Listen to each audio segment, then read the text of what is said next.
All right, here come folks now. Welcome in, everybody. Let me make sure the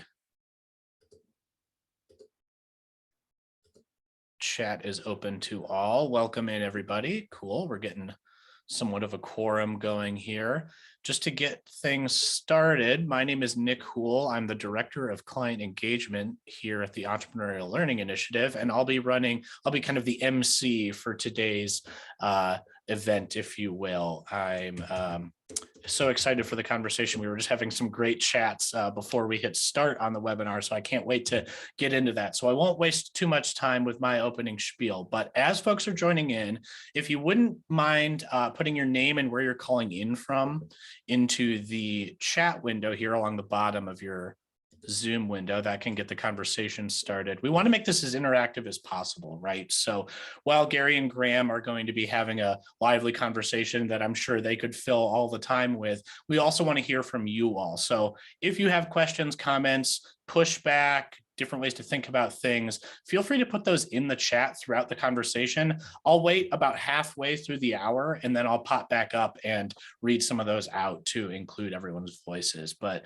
it's great to see that we have Jen Hall from Asheville, North Carolina, Kate from NC Idea. Hi, Kate. You're a current training participant, so it's great to have you with us, and so excited to have you here. Barry from Rogers State University, Deborah Conrad. Hi, Deborah. Great to have you with us. We've also got Bill from Penn State Hazleton, Steve from UNC Pembroke. Great, lots of folks from North Carolina. That's exciting. Paul from, oh, they're coming in faster now. I got to scroll back. Paul from St. John's University. That's great. Henry from the University of Baltimore. Awesome, guys. Awesome. So just a couple more things before we get things started.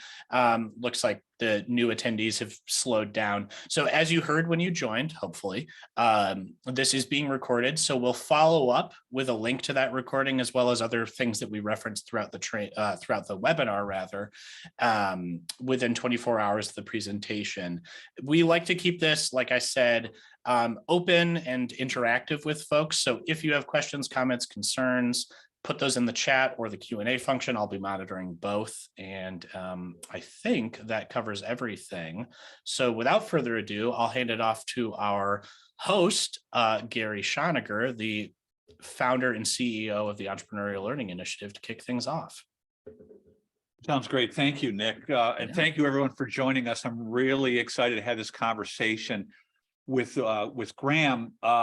Just for a brief introduction, Graham Henshaw is the Executive Director of Entrepreneurship of the Entrepreneurship Center and Clinical Associate Professor within the Raymond A. Mason School of Business at the College of William and Mary. I know that's a mouthful there. Graham is also a recently minted Eli Entrepreneurial Mindset Facilitator, just completed our Entrepreneurial Mindset Facilitator training. So we can maybe talk a little bit about that, maybe not. But anyway, Graham, I'm really excited to have this conversation. You know, we had a minute to chat at the beginning, and it's like, whoa, all the good stuff's coming out. Like, slow down. You know, I have a feeling this is going to be a great conversation. But you know, the idea here, Graham, is entrepreneurship in education. And as you know, our audience is probably aware, like, this is something I've been pushing, like the importance of entrepreneurship. How do we shift entrepreneurship from the perimeter of education to the core of the way education operates, which is the way that the World Economic Forum has framed it.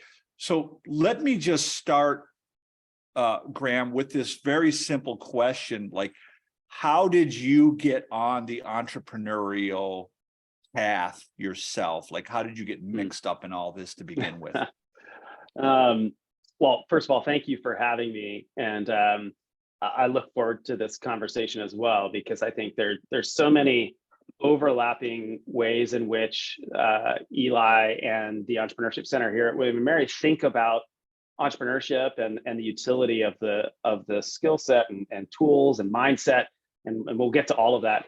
How I came into it, gosh, I didn't study entrepreneurship in school. I actually studied mechanical engineering. So my background was engineering. I also studied industrial design. I ended up at one point in my early career working for a product design firm that worked on really interesting and tricky problems that other companies had, and our firm had industrial designers, we had engineers of all different types, and we would solve those problems. And we worked on interesting projects, and there were a few that sort of got this entrepreneurial thinking bug started. And one was the Motorola headsets that NFL coaches wear. We worked on that. That was a really successful product. We also worked on the Roomba vacuum cleaner. We worked on Dell computers, Xbox, like really neat projects that were very successful, but we were a fee for service consulting firm. And so someone brought you the problem to solve, essentially, is what you're saying there. There wasn't really problem finding. No, and that was, that actually was another part of this journey for me, because sometimes I would question, why are we doing it this way, right? Not just because the client says so. So two things were sort of happening at the same time. One was I was questioning the underlying insights, and the other was, why don't we have a stake in what we're doing? Whether the product is successful or not, we get paid the same amount. And so at the time, a young engineer, I went to the management team. I said, I think we should stop competing on price, and that we should do some of our work for equity. And that way, we'll participate in some of the upside.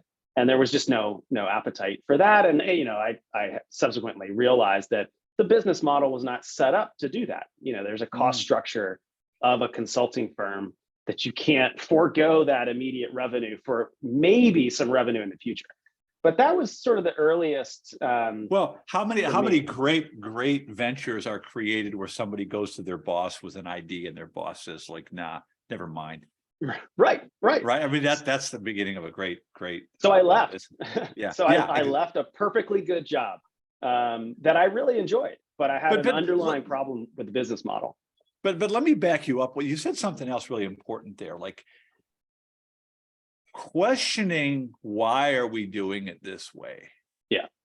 I mean, were other people doing that? That's a fascinating mindset component to me. What are the underlying beliefs that caused you, or underlying assumptions that caused you to question the underlying assumptions? I know that sounds a little bit meta, but I would say no. There weren't a chorus of people questioning the underlying assumptions. And I think if there's one skill that I've brought forth in all the things that I've done, it's that. It's slowing down at the earliest stages to, one, articulate the assumptions, because I think we skip that step altogether. We don't even state what they are, but then question them and try to validate whether or not they're true or false. So I think those are for whatever reason, maybe it's because I'm an engineer and I believe in the scientific method, but I apply it to everything, and I really sort of hone in on what are the underlying assumptions, and maybe that's why I question that, and I did that here. Those same tendencies to ask questions are what transformed entrepreneurship at William & Mary from what it was, which was not bad. It was just something very different 8 years ago than what it is today. And it was asking some of the underlying, what are the underlying assumptions about why we're teaching the things that we are? And when we asked those questions, we got some really interesting answers, and that then, changed what we do here. And we'll get into that. But yeah, I think you got at the heart of it right there, Graham, that I'm working on a new book in which I'm sort of like asking the question, like, what is a non-entrepreneurial mindset? Right. And so I sort of landed on this idea that it's a managerial mindset. Okay. Okay. And we need managerial mindsets. This is in no way disparaging, right? The managerial mindset to get to your point, that the underlying assumptions of management are rooted in ideas of replication and efficiency. Mm-hmm. Right? Yeah, and, right, exactly. And most of us aren't aware of those underlying assumptions, so we don't know to question them. Hmm. And so these managerial paradigms that are rooted in these underlying values and assumptions are not generally conducive to what you just said, to people stopping and going, why are we doing it this way? They're intolerant of that questioning. Right. And so what I'm trying to say is that we're not, we're living in a world where the rate of change is accelerating. It's a hockey stick. And the human ability to adapt is a slope. Mm-hmm. That's interesting. And so this is, I think, what you and I are ultimately getting at, that we now all need both. And we need the cognitive dexterity to be able to toggle back and forth. Yeah. There's a course that I was asked to build for William and Mary's first entrance into the online education market. This was more than 8 years ago now. We built an online MBA, and they asked me to help build the first course in the online MBA, and intentionally wanted to start it out very differently than a traditional program. And so the course is titled Renaissance Manager. And at the core of that course is really design thinking. But up front, what we say is that the traditional skills that you would normally get from an MBA program are no less important today. They're still important. You still need to be able to think like that if you're coming through an MBA program. But what's different is that they're actually not sufficient. They're no less important, but they are not sufficient anymore for you to help your organization thrive. That's exactly how I frame it, Graham. Yeah. It's insufficient. Yeah. It's not that they're obsolete, it's that they're inadequate or insufficient. They alone won't.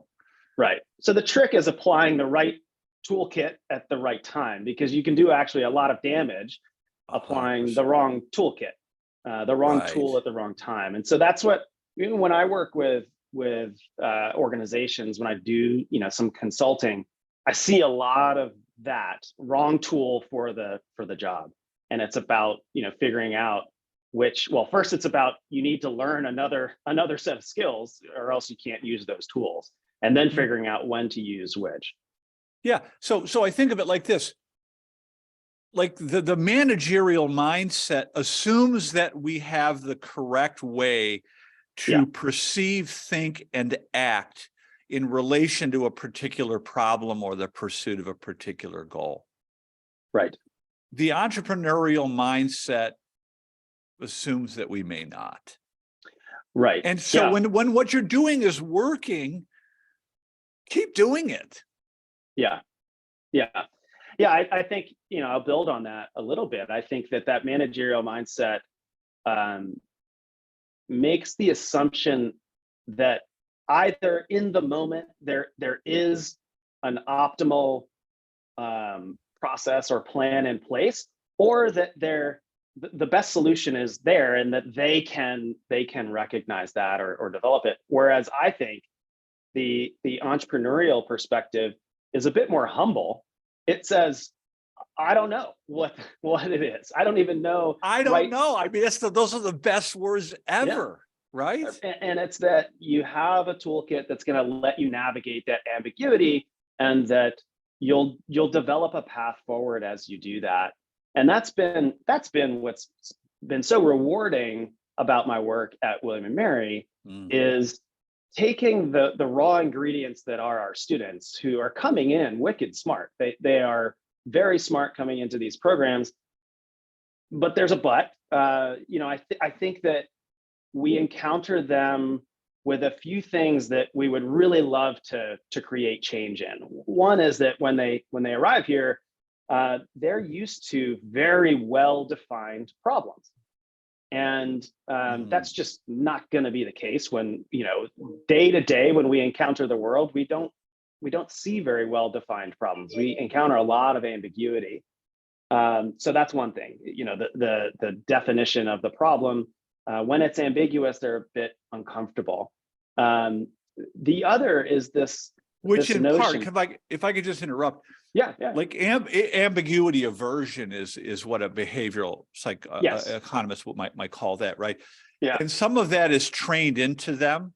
Yeah. Because throughout their entire learning experience prior, they've been asked to solve well-structured as opposed to ill-structured problems. Exactly. Right. But part of it is internally self-imposed. Yeah. Like Yeah, that's right. ambiguity makes us, very uncomfortable, and behavioral economics shows us that we'll go to great lengths, to avoid the discomfort of ambiguity. Yeah. Well, I think related to that, and it's actually related to the fact that most of the challenges they've encountered up to the point that we see them have been very well defined. They also tend to think that there's one right answer. And so, we'll expose them to the fact that, well, this is an ambiguous challenge and we'll work through it. But they'll still sort of have this sense that, well, there's got to be a right answer to it, because for all the other problems that they encountered, there was a right answer in the back of the book. But, this is not one of those scenarios. So discomfort with ambiguity, the sense that there's got to be a right answer. And then the one that's been the trickiest is this navigating failure. These types of situations are likely to result in an experiment that doesn't actually work. Well, that's uncomfortable too. Maybe you just hit another point I wanted to make, Graham, which is that managerial paradigms are error-reducing paradigms. Right.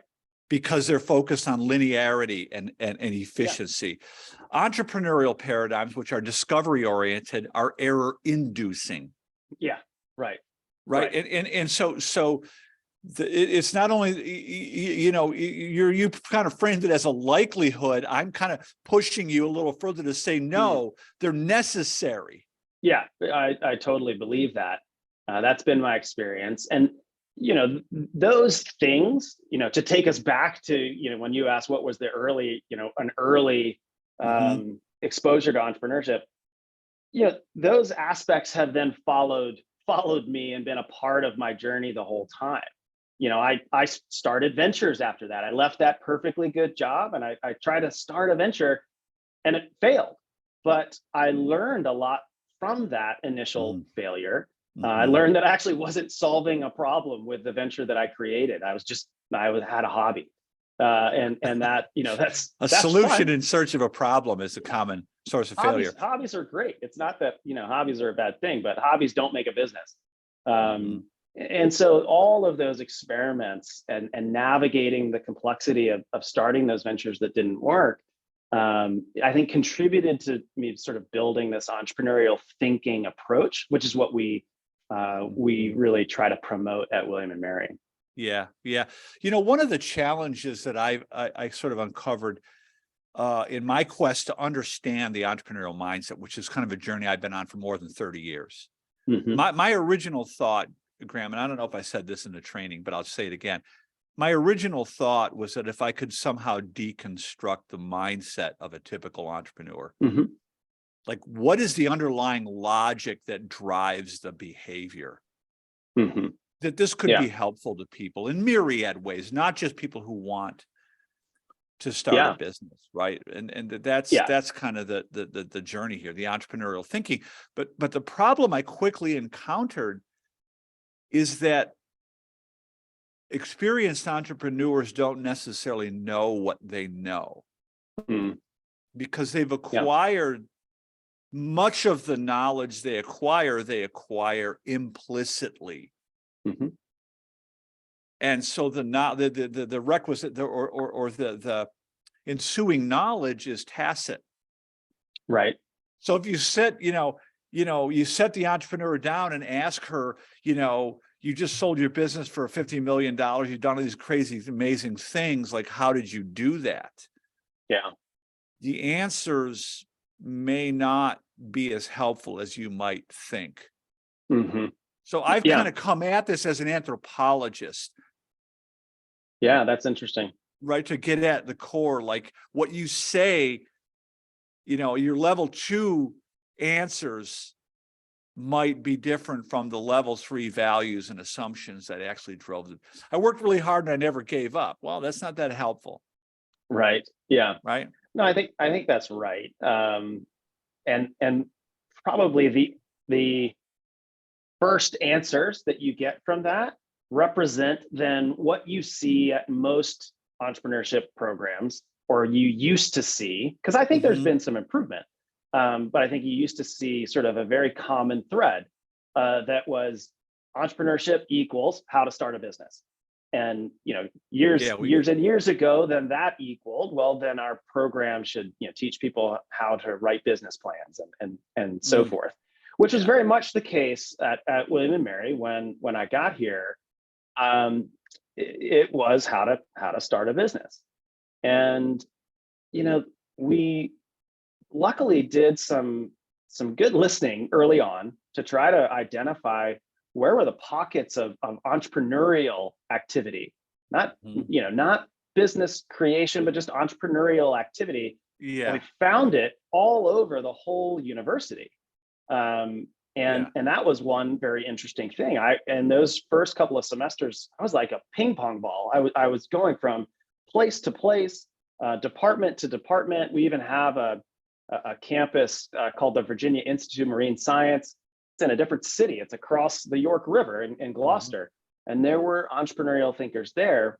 So that was really interesting to me. And the other thing that was interesting was that there was also nobody ever said, well, this is the one place to go. Like, this is, if you're interested in entrepreneurial things, this is the epicenter. And that was an interesting opportunity, both of those sort of things together. Yeah. And that's what some of that influenced us moving from how to start a business to how to think and act entrepreneurially, right? How to gain the skills and mindset that entrepreneurs have so that you can apply them on the things that you actually care a lot about, which That's may or may yeah. not be starting a business. That's the challenge. That's the challenge right there, Graham. I love that you said that, and I want to use it as a segue to talk about entrepreneurship in a leading liberal arts university. I mean, it Yeah. was we talked about before we went live. I think the idea of entrepreneurship, as you and I understand it, is a hand and glove fit with liberal arts education. I agree. I wouldn't have been able to say that 9 years ago before I started, because as I mentioned, I came from an engineering school, and so I didn't really have an appreciation for the liberal arts. But as we've first changed the mission of the Entrepreneurship Center and changed the curriculum about what entrepreneurship is about, I 100% agree with you that that it's a great fit for a liberal arts institution that's fundamentally teaching people how to think about the world and about problems in the world and how to navigate those. This is just a perfect additional tool to add to that toolkit that we're equipping them with in a liberal arts institution. And that tool ought to be available to more than just the business school.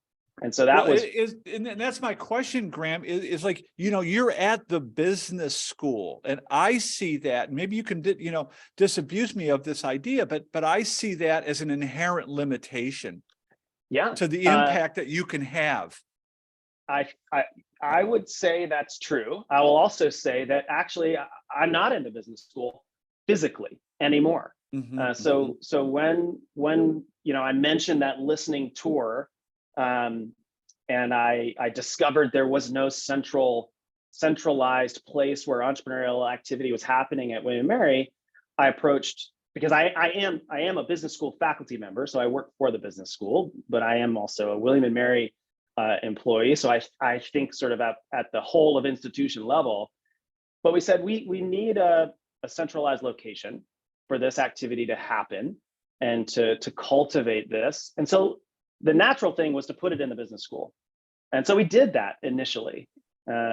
Before that, there was actually no centralized space. If you wanted entrepreneurial help, you just had to find the business school faculty that were associated with that topic. So we created this really cool space in Miller Hall, beautiful building.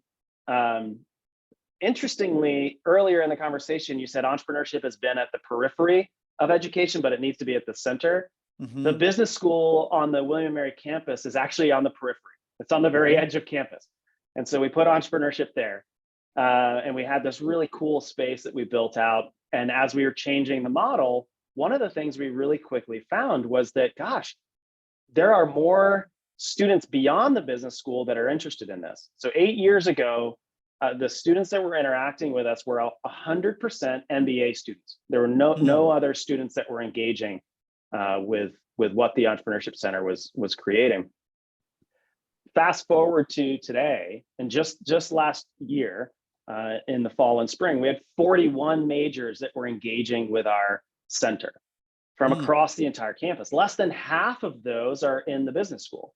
So now, 8 years later, after this sort of transformation, we see the whole campus really tapping into this from lots of different majors that we didn't even know existed. But there was an interesting thing that happened, because I want to explain why I'm actually not in the business school. Yeah. We hit a ceiling, to your point.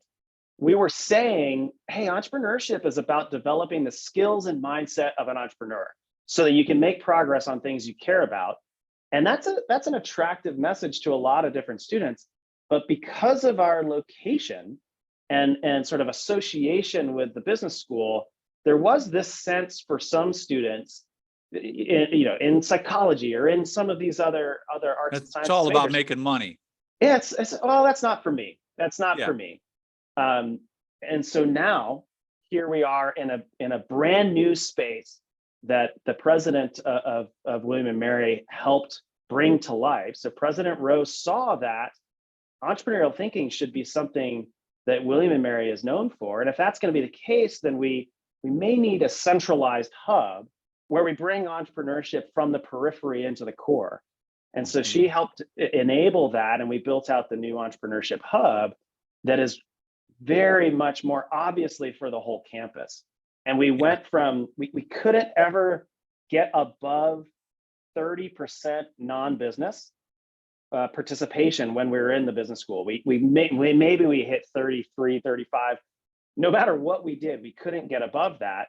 When we moved across here, we just skyrocketed in terms of participation. That's huge. That's huge, Graham.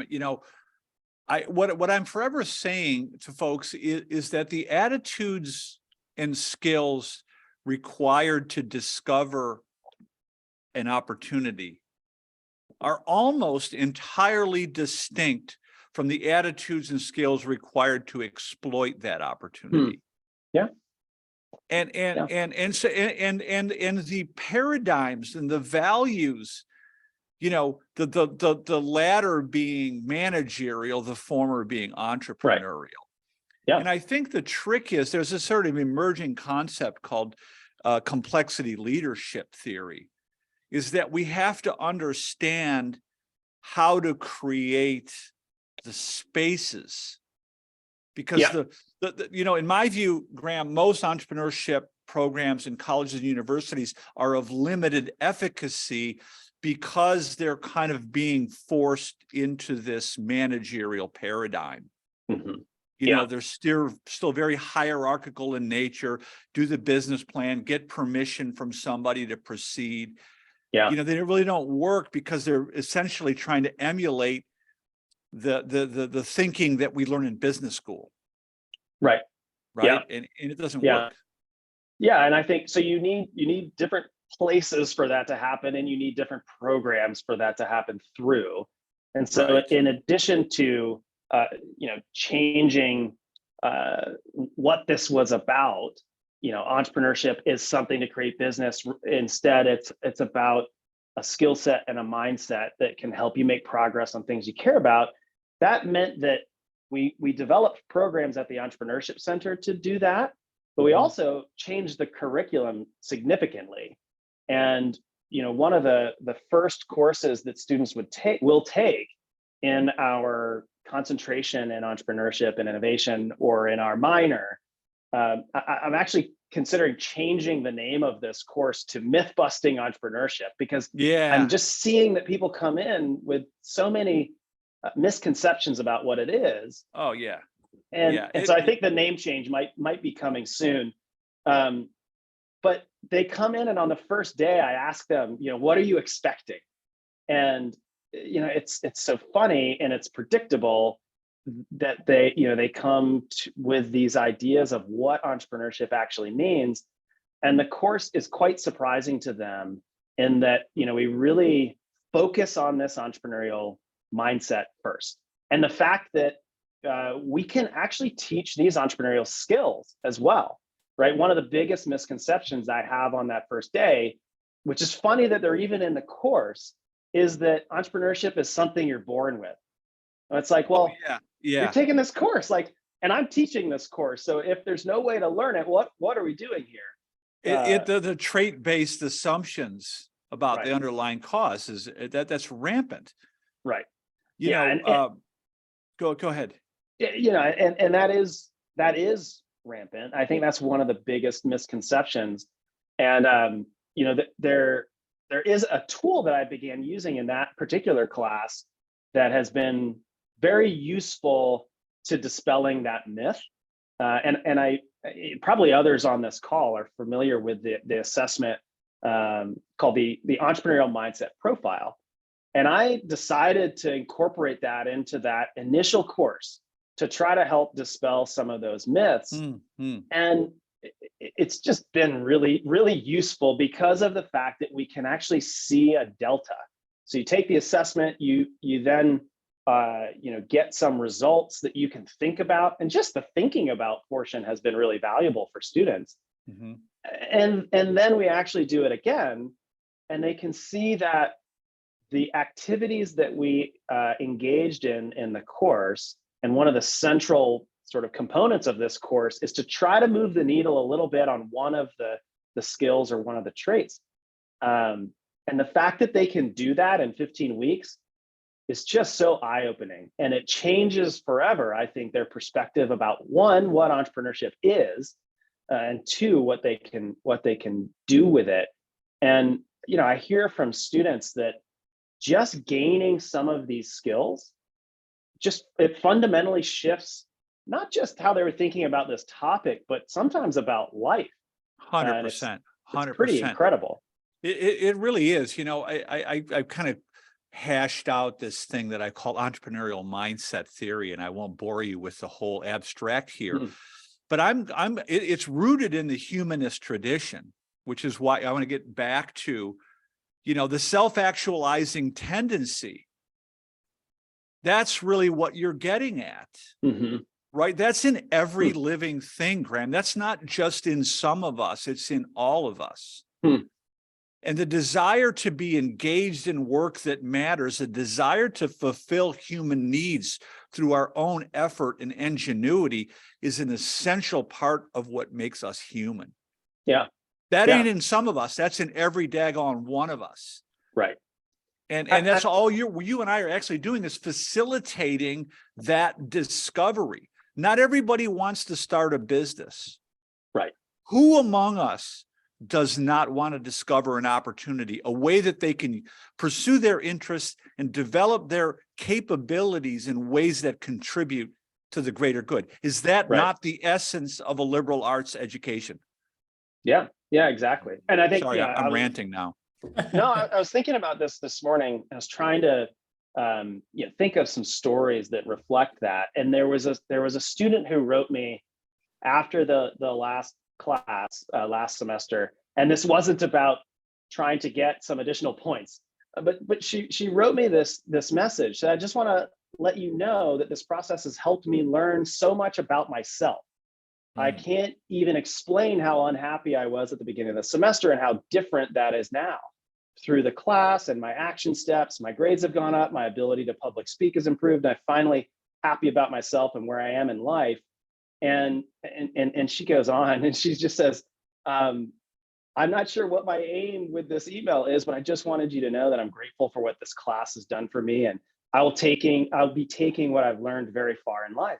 So like, I think that speaks to the human part of this. This is an entrepreneurship course. That's what we live. That's you. That note just gets at the essence of what this work is about.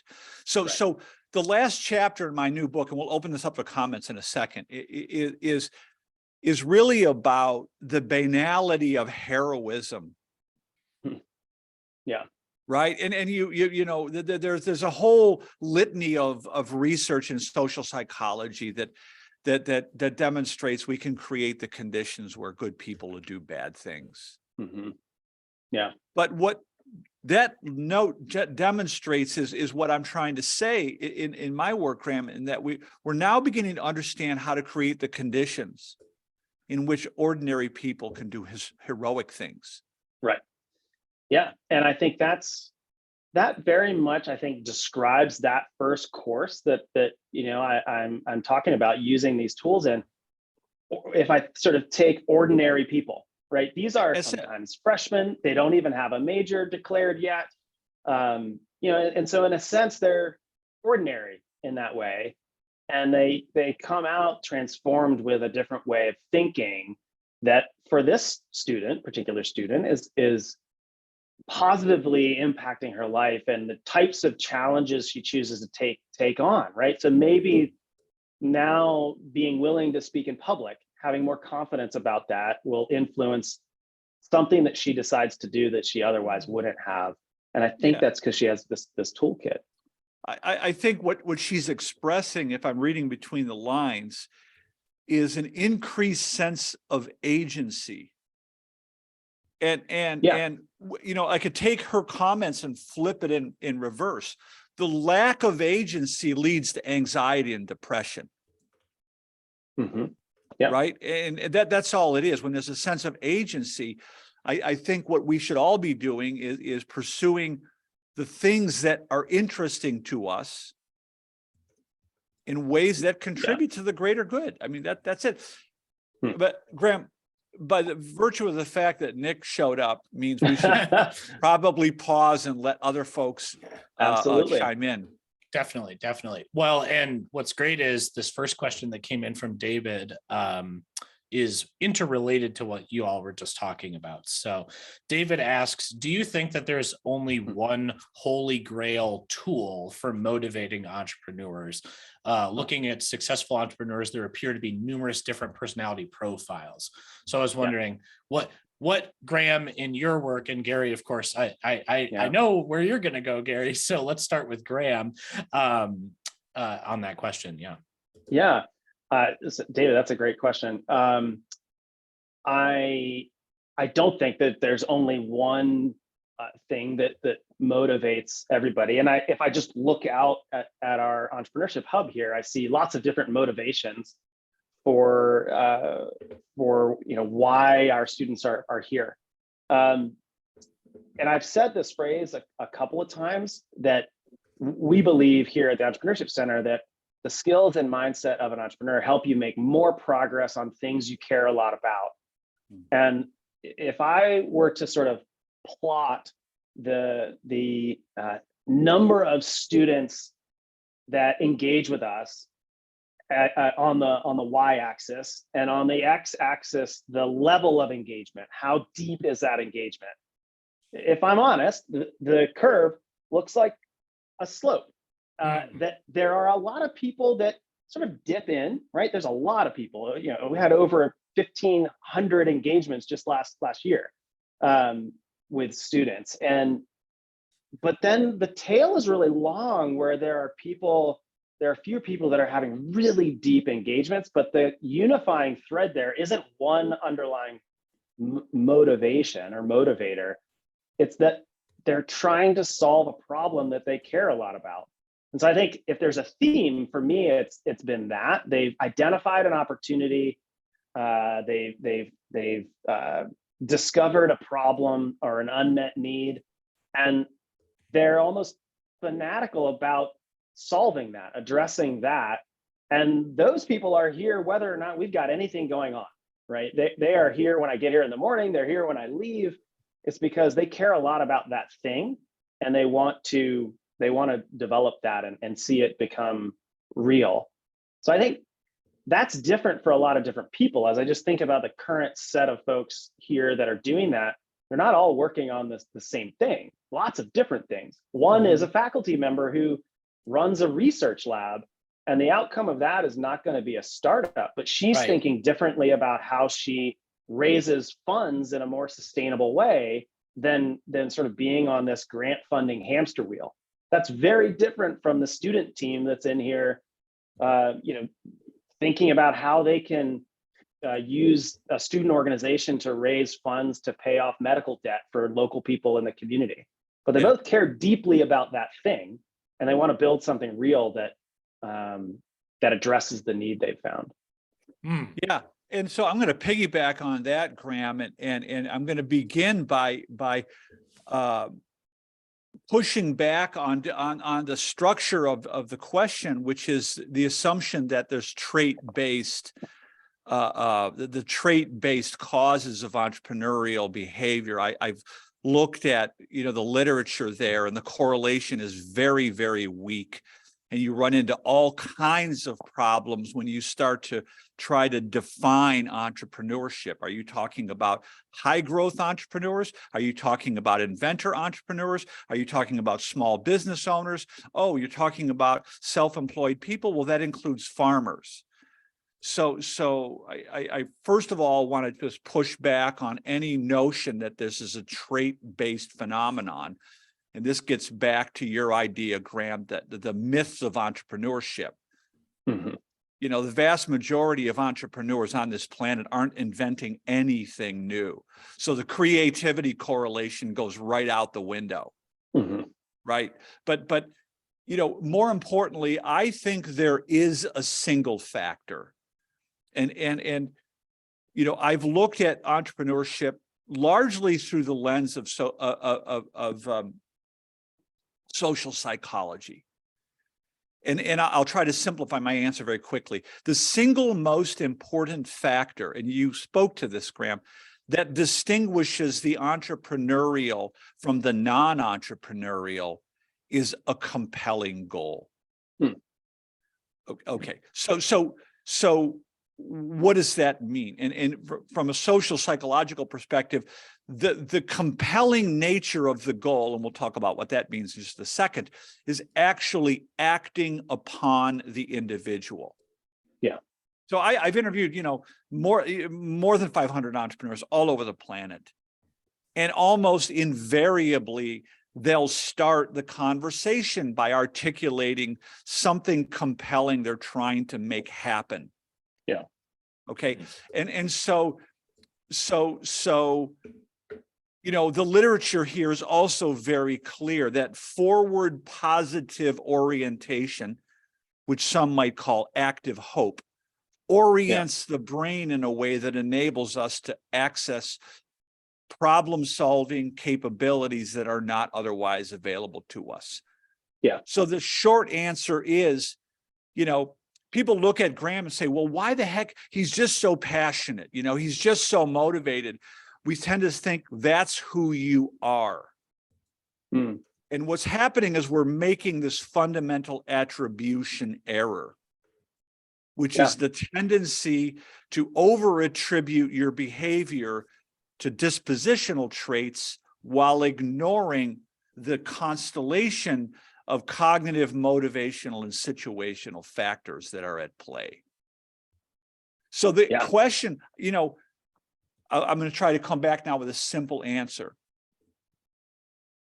There's a purpose-driven component in the goal, not just profit. There's nothing wrong with profit, but there's a purpose-driven component. We're able to tap into, we become what Csikszentmihalyi said, we become autotelic, become very future oriented, and we are able to focus and the compelling nature of the goal. We become intrinsically motivated. Yeah. So that's really what it is. I was most just of say, us go ahead. That resonates with me a lot, in a really personal way. I think, there's a variety of quote unquote entrepreneurial things I've done in my career, right? I've started several businesses. One was acquired. I helped start a venture capital firm and an accelerator and so on and so on. Some of those things are the very traditional sort of notion, but I think maybe the most entrepreneurial journey that I've been on has been a health journey. It was a really personal journey where some of the aspects of what you just described, that sort of future orientation, intrinsically motivated, that describes the last 5 years I've been on. Unfortunately, I've been on a cancer. I had a cancer diagnosis 5 years ago, but I'm convinced that this entrepreneurial toolkit helped me navigate that in a very different way than someone who doesn't have that entrepreneurial mindset. It allowed me to one, question some underlying assumptions about what the plan was going to be, navigate the ambiguity of that reality, tolerate some potentially higher risk of failure, and so on and so on. So this health journey for me has been one of the clearest illustration of these underlying entrepreneurial skills and mindsets that we're trying to cultivate in our students, for that they can use in so many different things, right? That startups become just the tip of the iceberg. For me, 100%. The biggest thing has been this health journey. Yeah, I really appreciate you sharing that, Graham. And I've looked at all kinds of research showing the benefits of optimism. Mm-hmm. What psychologists would call an optimistic explanatory style. Yeah, that not only gives you access to problem-solving abilities that are not otherwise available to you, but the positive effects to your immune system, like lower all-cause mortality, lower cancer rates, lower cardiovascular, that, let's go back to a point. Let me try to summarize something. The big idea that we're all kind of talking around here, Graham. Look at the data on student engagement. 2/3 of students leave high school not engaged in learning. Mm-hmm. As it happens, about 2/3 of workers in North America are not engaged in their work. 1 in 5 are actively disengaged, hostile to the organization's goals. So look at that for a minute. Like, let's step back and look at, the vast preponderance of humans on this planet are not engaged. They're phoning it in. And then when you look at entrepreneurials, which is a term I've coined that's similar to millennials, and not necessarily owning business, like I would consider you an entrepreneurial, they're optimally engaged, right? They found that sweet spot between anxiety and boredom, and it's the pursuit of the compelling goal. Yeah. So ultimately, what the work you and I are doing, Graham, in my mind, is about creating the conditions that lead to human flourishing. Yeah. When a human being is able to pursue her interests and develop her abilities in ways that contribute to the greater good, she becomes optimally engaged. I mean, that's not my over-caffeinated opinion. That's well supported in the research. Yeah, it's interesting because that also correlates with another graph that I think very graphically and visually. I was thinking about that same group of people that I mentioned before about the engagement level and the number of people that are engaged at that level, and so that tail, those folks who are just so highly engaged. If you then create another curve about the quote like production effort, the effort required to produce programming for that particular audience. So for the audience that just sort of dips into an event versus the audience that they're here all the time, the production effort goes way down because the people who are intrinsically motivated, they're bringing the energy. For the people who are coming for an event, we have to put on a show. We have to bring the energy that gets them attracted to be into the space. And there's something viral about having people in the space that bring their own energy that we don't need to bring to it. We are merely guides to those people. We try to answer questions when we can, open doors if we can, but the amount of actual effort and horsepower between the two groups is really eye-opening. And for the impact, because there's another curve. I think the impact of learning this set of skills and tools is much greater for that group that's actually working on something they're motivated to change or do. That they are learning those things to such a high degree that I could never actually do in a workshop. We try, but you really have to dig into something. You have to care about it enough to come back day after day. That goes back to that's what I mean by tapping into the power of a compelling goal. Right. That goal is going to draw out of you, let's think of it differently. I like to use this analogy that I got from Warren Buffett, right? You got a guy over here with a 400 horsepower engine, but he only knows how to get 200 horsepower. Only knows how to get 100 horsepower out of the engine. You got a guy over here with a 200 horsepower engine, but he knows how to get all 200 horsepower out of the engine. He's better off than the guy with the 400 horsepower engine. And I think, the entrepreneurial mindset engages the individual in a way that enables them to get all the horsepower out of whatever engines, whatever capabilities they have. Yeah, to take that metaphor maybe one step further, it is also my observation that having a vehicle of some sort is actually effective for the mission that we're on, right? So if the mission we're on is to try to equip people to be entrepreneurial thinkers, I've found actually that having some vehicle that they are working on is useful to achieving that mission.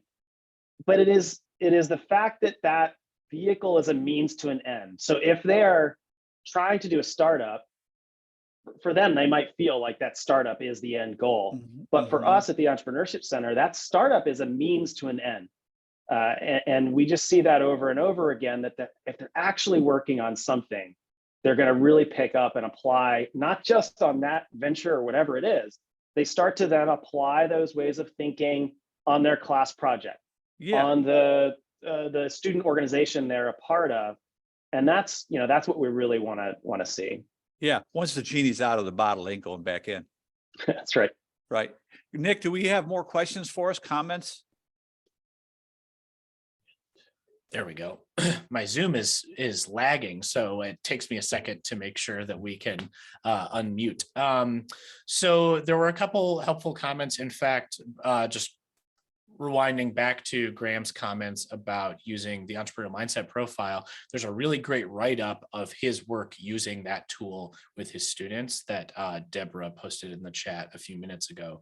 Definitely give that a look, folks, because it's really good stuff.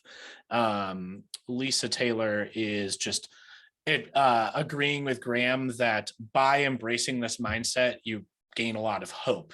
So if nothing else, not only does it provide you with the tools necessary to navigate a highly ambiguous and terrifying situation, it also just gives you the hope to keep going, which is great. To Gary's point about the active hope. Exactly. Active as opposed exactly. to passive hope. Yes. And then Daniel is asking you, Graham, this is a nice practical question. Is there an online course at the Alan B. Miller Center? Is there a way that folks can engage with folks? Oh, there you go. Yeah, in fact, there is. And that wasn't a planted question. No.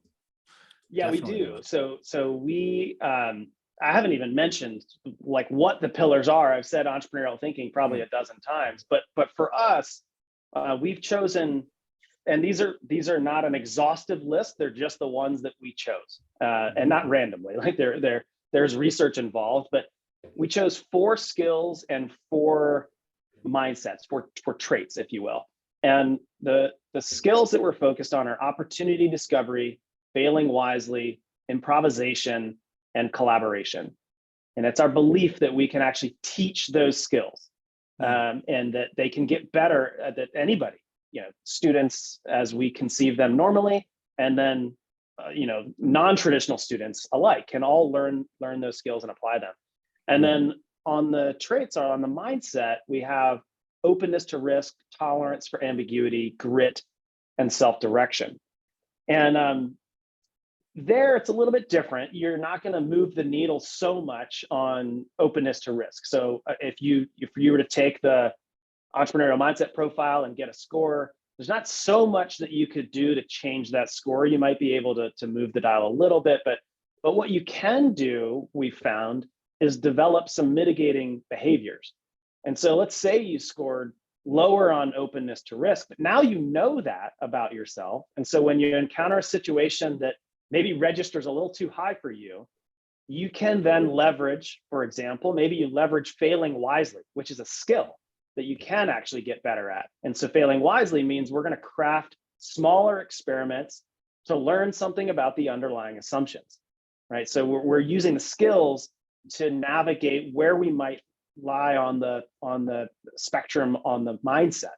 Or maybe we leverage the skill of collaboration and we pull in a friend who scores higher on openness to risk. So those are how those things work for us. So openness to risk, tolerance for ambiguity, grit, and self-direction mindset. We are developing a series of micro courses for each one of those so that people can just tap into that. The first one we built was opportunity discovery. We feel really strongly that that's among the superpowers that entrepreneurial thinkers possess. And so, finding those opportunities or creating them, is another way to think about that. I want to just chime in there for a second. A couple of things you said, Graham. It seems to me that I look at this idea of inattentional blindness. Like, I'm saying that we're probably living in the most opportunity-rich time in human history, but we've not been trained to recognize them.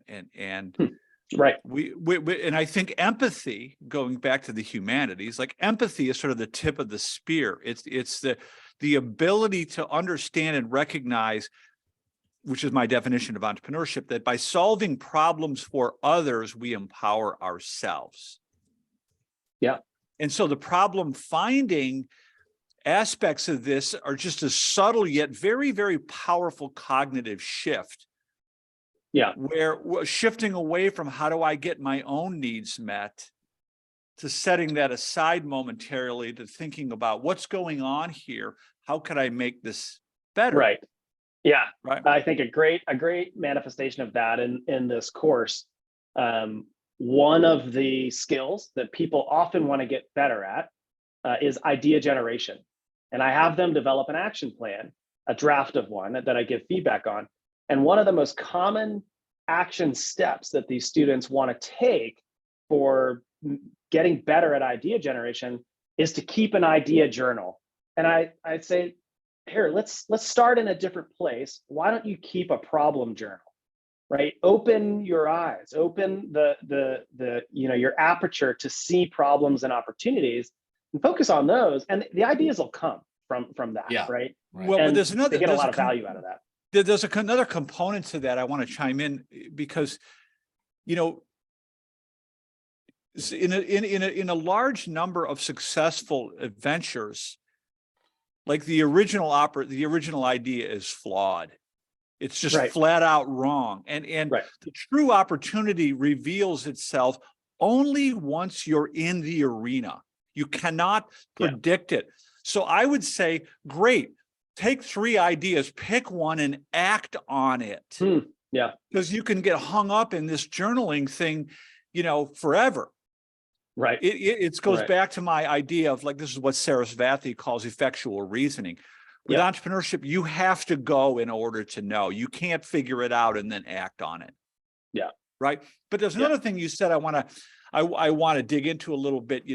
You're using the words trait there in a way that I would use as characteristics. Yeah. But I mean, a trait, when I hear the word trait, I think dispositional. Mm-hmm. It's like the big 5 personality profile. Yeah, right. Sure. Right. And so Yeah, You know, we describe it sometimes as characteristics of a mindset. Right. yeah. But the idea here, Graham, is that our traits, our default settings Mm-hmm. that we rely on that generally predict our behavior in the absence of other factors.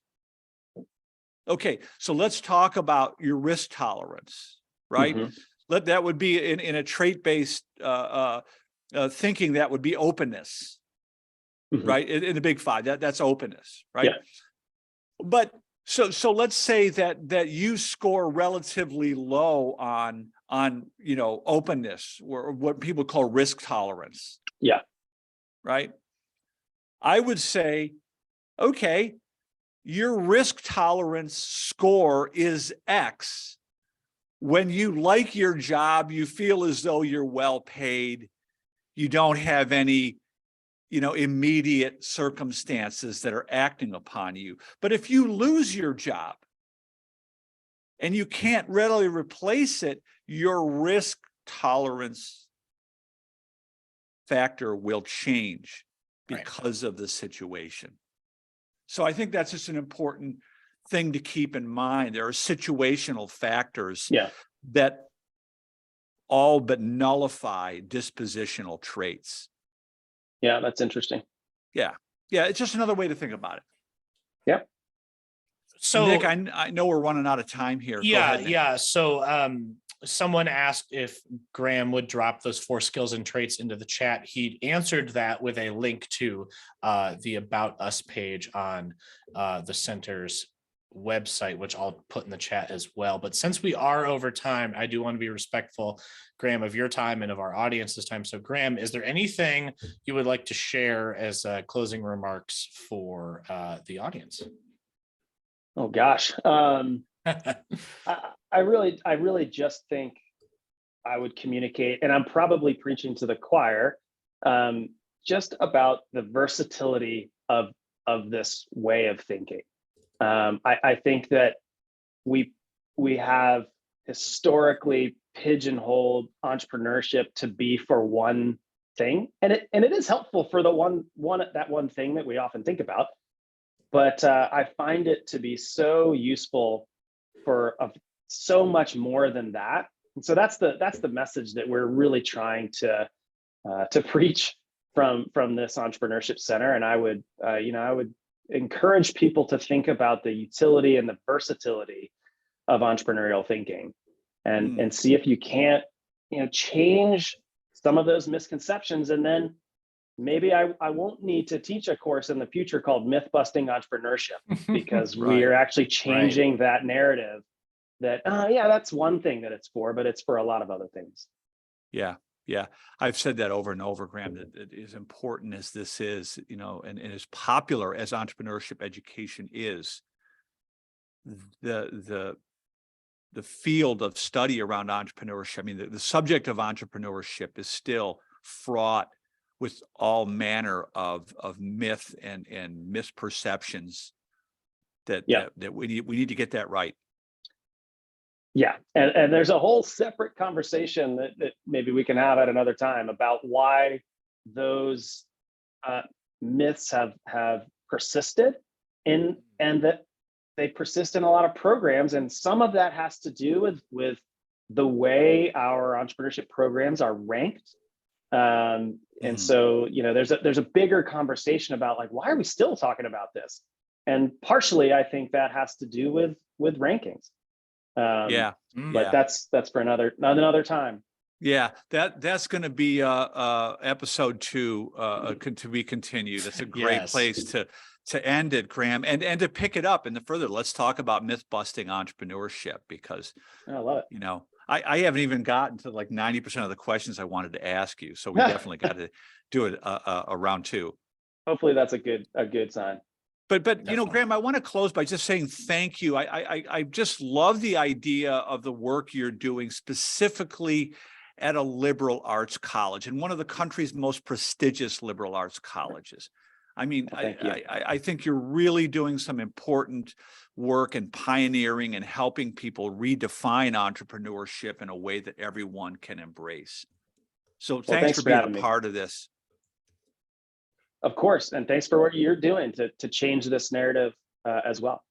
Yep, likewise. Thank you, everyone. All right. Thanks for joining us. Thank you Take all. care. I'll be sure to send the recording within 24 hours of the presentation. So thank you all so much and have a good one. Take care.